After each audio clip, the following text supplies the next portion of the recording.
Bienvenidos a tu podcast, Tu Corazón y el Dinero. Mi nombre es Charvela y me acompaña mi esposo Chacho. Y hoy estamos en un día especial porque vamos a responder las preguntas que ustedes nos han enviado. Así que comenzamos con la primera pregunta, ¿verdad, Chacho? Claro. Mira, esta viene y dice así: estoy en obligación de darle dinero a mis padres sabiendo que le darán un mal uso. Situación difícil esa, porque verdad, Sí. ¿qué hijo no quiere bendecir a sus padres? Claro. Bueno, hay muchos que no quieren. Bueno, pero un hijo Sí. piadoso Sí, tiene el deseo comencemos, genuino. siempre es bueno responder con algunos principios que nos ayuden a responder la pregunta y que pueda ser aplicado a otras situaciones. Primero, la responsabilidad de ayudar a los padres ciertamente es parte de nuestro rol como hijos. Yo entiendo que es parte del quinto mandamiento de honrar padre y madre. Y si mi padre y mi madre están en necesidad, obviamente yo debo acudir en colaborar con esa necesidad. El principio de ser generoso, de hecho, se aplica a todo el mundo. O sea, yo debo estar pendiente a las necesidades de la gente que está a mi alrededor y incluso de más allá. Yo debo ser generoso como Dios es generoso. Cuanto más con mi padre y mi madre, que fueron los que me trajeron al mundo. O sea que eso es un principio válido y útil. Ahora bien, como administrador de los recursos de Dios, yo debo velar con que la ayuda que yo dé no se malgaste, no se maluse. Ciertamente puede haber padres o gente que yo ayudo que no le da un buen uso a los recursos. Y si ese es el caso, primero, ¿mis padres están en necesidad? Sí. Bueno, si están en necesidad, entonces yo debo tratar de ayudarlos, no solamente dándole dinero, porque quizás ellos son ignorantes de cómo manejar bien esos recursos. Yo debo también sentarme con ellos e instruirlos y ayudarlos a que ellos le den un buen uso, un buen empleo a los recursos que yo le doy y con los que yo le ayudo. O sea que la idea sería que sí, es válido que yo le dé recursos a mis padres, pero debo cerciorarme también y debo sentarme con ellos para que esos recursos vayan a cubrir necesidades. Quizás mis padres no pueden manejar efectivo. Quizás yo lo que debo es suplir alguna necesidad de la casa, comprarle los alimentos, Correcto. pagarle la luz eléctrica, ayudarlo con alguna mensualidad del alquiler. Quizás debo hacerlo de una manera tal que ellos no tengan que administrarlo porque quizás no tienen esas disciplinas y esas virtudes de administración. Pero sí definitivamente debo estar pendiente de sus necesidades. Sí, esa es una buena solución, hacer las compras por ellos o los pagos por ellos, si no saben manejar el efectivo. Aquí está la segunda pregunta. Las inversiones en la bolsa de valores, ¿verdad? ¿Es pecado para el cristiano? ¿Por qué alguien pudiera pensar que la inversión en las bolsas es pecado? Bueno, uno pudiera, primero, para los que no conocen, las bolsas de valores son mercados. Son mercados donde hay mucha oferta de instrumentos financieros. Yo no voy a entrar en todo el detalle de lo que eso implica, pero es un mercado de instrumentos financieros. Ahí va la gente que tiene excedentes, recursos, ahorros, y busca formas de invertir esos ahorros. A veces lo invierte en bonos de empresas, o sea, empresas que quieren también conseguir recursos prestados y en vez de ir a un banco van a la bolsa de valores para que inversionistas directos que tienen fondos en sus manos le faciliten esos fondos para financiar sus inversiones, para financiar sus proyectos de expansión y demás. Entonces, hay ese mercado de bonos, de lo que le llaman la renta fija, que es bonos que le van a pagar un cierto porcentaje de interés anual a la persona que presta esos recursos. Pero también hay empresas que hacen emisión de acciones. Hay empresas que quieren expandirse y en vez de hacerlo por un bono, con una deuda que paga un interés fijo, lo que le hacen es que el inversionista puede invertir en esa empresa y el retorno, el rendimiento es variable, depende de cómo le vaya a la empresa. La ventaja de las acciones para el que invierte es que es posible que yo me gane más rendimiento que en un bono, pero por otro lado puedo también perder porque a mí se me paga si a la empresa le va bien. Entonces, ¿por qué puede ser o por qué esa persona puede estar pensando que es pecado? Quizás esa persona piensa, bueno, es que invertir en la bolsa de valores es algo totalmente incierto y es totalmente irregular. Entonces, en ese sentido, sería como una mala inversión, sería una irresponsabilidad como inversionista, y no necesariamente, porque el mercado de valores cuenta con mucha información y regulación que yo puedo obtener y de la cual yo puedo alimentarme para ver si mis inversiones tienen cierto grado de sensatez. Yo, si quiero invertir en una empresa que yo no conozco, yo puedo obtener informes financieros de esa empresa que me dicen si esa empresa se maneja bien, si no se maneja bien, quién la maneja, cuál es su estrategia. Y yo puedo leer esos informes e invertir de manera informada en esas cosas. O sea que ese primer factor de quizás que yo invierto en algo incierto y eso está mal delante de Dios, no creo que eso sería válido, aunque sí hay inversiones que caen en una categoría de muy arriesgadas que yo entiendo que desde el punto de vista de administradores que somos, sí pudieran ser no recomendadas en algunos casos, sobre todo con muy altos niveles de riesgo. Pero por otro lado, quizás también esa persona puede estar pensando que invertir en la bolsa de valores es pecado porque quizás las actividades en las que yo participo, las empresas que yo financio, en las que yo invierto, quizás están en industrias y ofrecen bienes y servicios que son éticamente incorrectos o inmorales. O por incompatible ejemplo, con la fe. Exactamente. Por ejemplo, empresas que promueven bebidas alcohólicas o que son cadenas de televisión que tienen contenidos inmorales, fuertemente inmorales y puntos suspensivos, yo puedo éticamente, moralmente abstenerme de invertir en esas cosas porque creo que prestarle mi dinero a ese tipo de actividad no es correcto. Entonces, sí, en mi participación en el mercado de valores, yo puedo discernir, quizás mantenerme alejado de aquellas que son inversiones de altísimo riesgo y aquellas que son inversiones que financian industrias, o sea, servicios y productos que están asociados a la inmoralidad o al vicio o a una vida desenfrenada o a actividades empresariales irresponsables, etcétera, etcétera. Entonces yo no categorizaría que invertir en la bolsa de valores en sentido general es pecado, no. Okay. Depende de lo que yo invierto. Exacto. Sí es lícito invertir para el cristiano siempre y cuando no sea una inversión muy riesgosa que ponga en riesgo los recursos que el dueño me ha dado, como hemos dicho anteriormente. La próxima pregunta dice así: ¿es lícito prestar dinero a familiares cobrando interés? O amigos también, pudiéramos extender eso a los amigos, a los conocidos, cobrando un interés. Bueno, comencemos con, una vez más, el principio de la generosidad y de estar pendiente de las necesidades de los que están a nuestro alrededor. Es un buen principio. Es más bienaventurado dar que recibir, nos dice la palabra en el libro de los Hechos, Pablo citando a Jesús. Ciertamente hay ocasiones, porque prestar dinero a un familiar o a un amigo depende mucho. Bueno, es un préstamo para un negocio. Si es un préstamo para un negocio, esa persona quizás en lugar de tomárselo a un banco, me lo está tomando a mí. A una tasa más baja. Él iba a pagar a un banco una tasa de interés y yo se lo estoy facilitando, quizás en mejores condiciones. Bueno, es válido, lícito que yo considere un interés o que él considere pagarme un interés. Eso es una posibilidad. La otra posibilidad es que esa persona no lo esté tomando para un negocio, sino que lo está tomando porque tiene un hijo enfermo y no tiene recursos a los cuales acudir. De forma inmediata. De forma inmediata. Yo pudiera considerar prestarle los recursos sin ningún tipo de interés, porque de hecho el destino de esos recursos no tiene un beneficio, él no va a usar esos recursos para generar más, sino simplemente porque tiene una necesidad imperiosa, imperante que tiene que resolver. Lo otro que yo debo preguntarme es cuál es mi condición. Correcto. Quizás si mi amigo, si mi hermano tiene una necesidad y yo tengo recursos que le pudiera prestar, pero realmente yo necesito los intereses que esos recursos generan porque yo lo tengo colocado en otro lado, en otro sitio que me genera intereses y me sustenta parte de mis necesidades, quizás yo no soy la persona que se lo debería prestar porque yo estaría incurriendo en una irresponsabilidad. Claro, tengo que hacer un análisis, una evaluación de si yo me puedo sacrificar un poco y conseguirle esos recursos para esa necesidad. Entonces depende de cuál es el destino de los recursos y depende también de cuál es mi condición, si yo estoy en las condiciones de facilitar eso.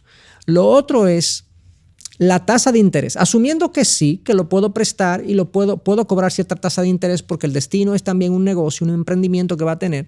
Bueno, ¿cuál es la tasa de interés a la que se lo voy a prestar? Yo no debería aprovecharme de mi amigo, de mi familiar. De esa necesidad no debería aprovecharme porque obviamente estaría haciendo eso de una manera egoísta.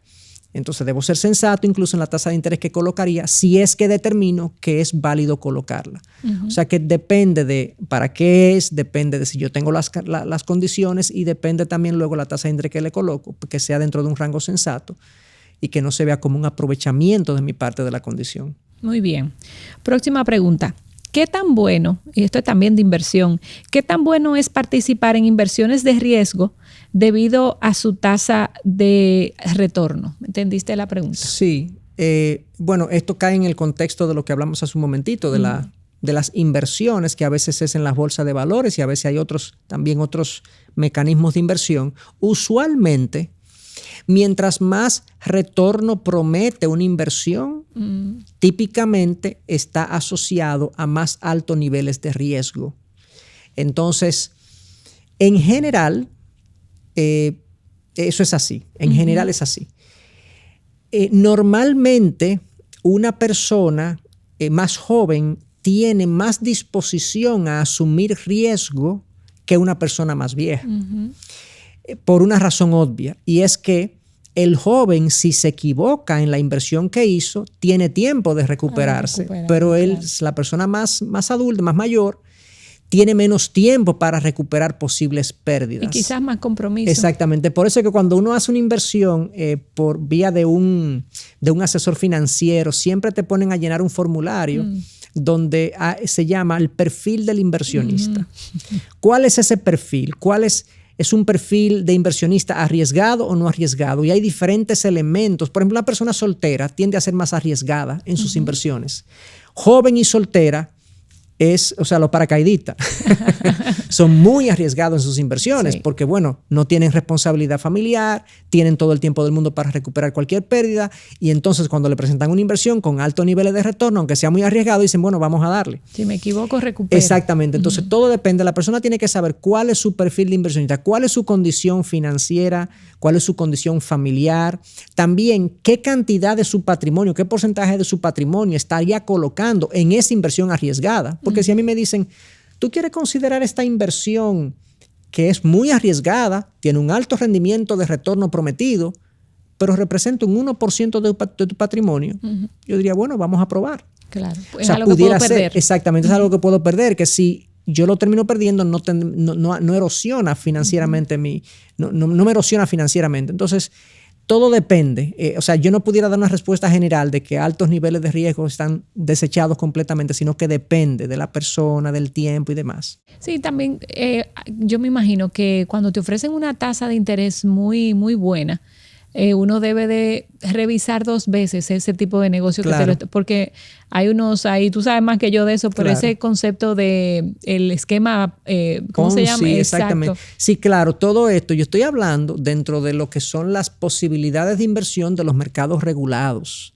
Pero fuera de ahí hay promesas que pueden de ser rendimientos astronómicos, pero a veces la base de esos negocios no es sustentable en el tiempo. Exacto. Entonces debo ser muy cuidadoso para yo no caer en la trampa de promesas que no son sostenibles en el tiempo. Y eso hay que verlo bien.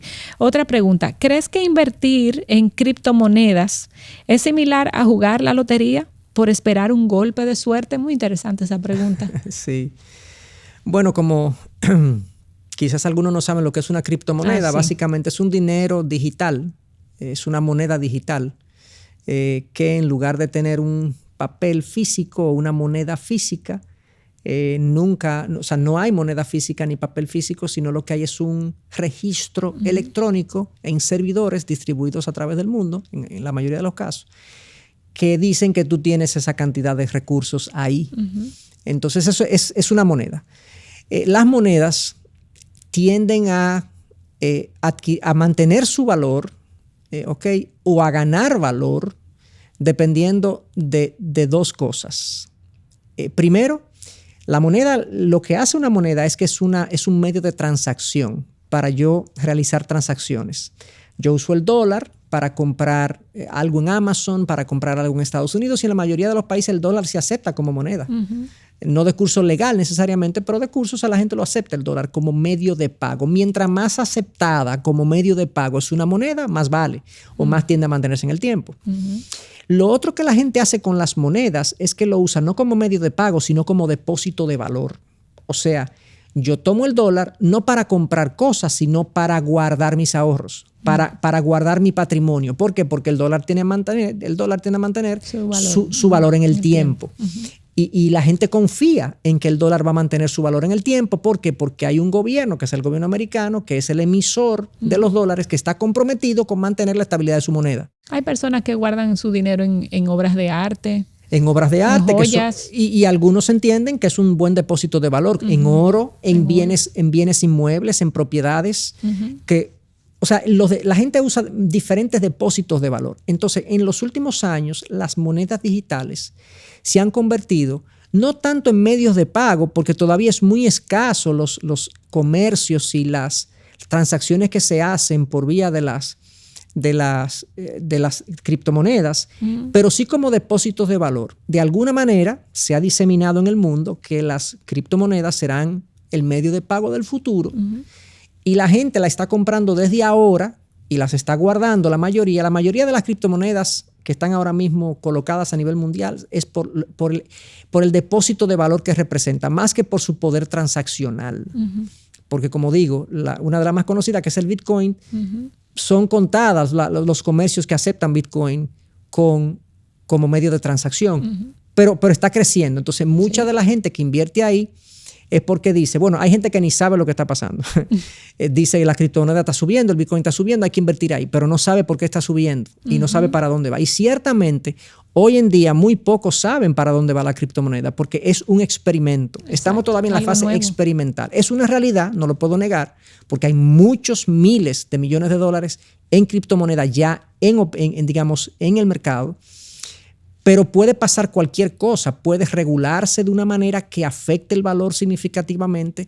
Puede también haber grandes inversionistas que estén invirtiendo en las criptomonedas hoy en día, que yo no conozco, que nadie conoce porque no es un mercado regulado, que pueden el día de mañana retirar una parte importante de la criptomoneda que han obtenido, y eso haría caer su valor significativamente. Entonces, realmente, estando en la fase experimental en la que están, todavía la criptomoneda ciertamente es una inversión de altísimo riesgo y no mucha gente puede pronosticar con precisión lo que va a pasar con su valor. O sea que hasta cierto punto sí es casi una lotería que te vaya bien o te vaya mal. Yo conozco personas que invirtieron en Bitcoin bien al principio de su inicio y hoy en día han tenido una gran ganancia.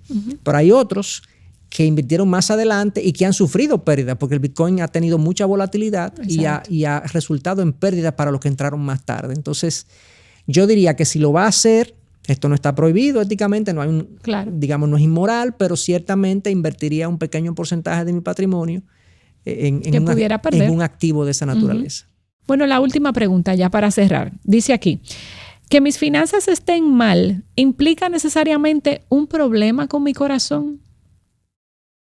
Bueno, es una buena pregunta porque hemos hablado que usualmente malas finanzas significa un problema en el corazón. Pero yo agregaría que cuando tú tienes problemas financieros recurrentes es el mejor indicador de un problema en el corazón, es un mejor indicador de un problema en el carácter. Digo recurrente, es muy importante porque cualquiera puede caer en una situación financiera ocasional de crisis.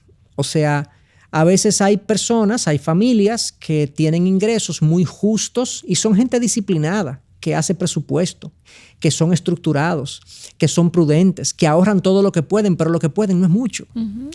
Entonces viene una situación de cualquier naturaleza, algo desafortunado, algo producto de este mundo caído en el que vivimos, de este mundo que mal funciona. Quizás alguien en la casa pierde el empleo, quizás hay una enfermedad familiar que no lo cubre el seguro, quizás hay una situación, un incendio en la vivienda. Es algo como raro que uno lo mencione, pero yo conozco 2 personas que se le han incendiado la vivienda. Sí, y que han perdido grandes cantidades de dinero por eso y no lo tenían asegurado, sobre todo en países como los nuestros, los latinoamericanos, que no tenemos la cultura del seguro. Sí. Entonces pueden pasar cosas de esa naturaleza que te coloquen ocasionalmente en una situación financiera de cuidado. Entonces, no necesariamente unas malas finanzas en un momento dado siempre indica un problema al corazón. Uh-huh. ¿No? Puede ser algo que pasó, que tú no previste y no lo podías prever porque solamente Dios sabe lo que va a pasar. Así y que te condujeron ahí. Pero si tus problemas son recurrentes, teniendo tú un empleo, teniendo tú cierto... y son recurrentes si tú no sales de una deuda, de un problema, de una crisis, sí, obviamente tiene que haber una revisión uh-huh. de los hábitos de gasto, de los hábitos de ahorro, de la diligencia en el trabajo, que me permitan identificar qué es lo que me está llevando a esa situación recurrente de crisis. De crisis, perfecto. Gracias, Chacho. Y a ustedes, si tienen alguna pregunta, pueden hacérnosla llegar visitando a la página web de Ministerios Integridad y Sabiduría y allí buscan el podcast Tu Corazón y el Dinero y van a encontrar la casilla donde pueden hacer su pregunta. Así que esperamos más de ustedes para seguir contestándolas. Esto es todo por hoy y nos vemos en la próxima.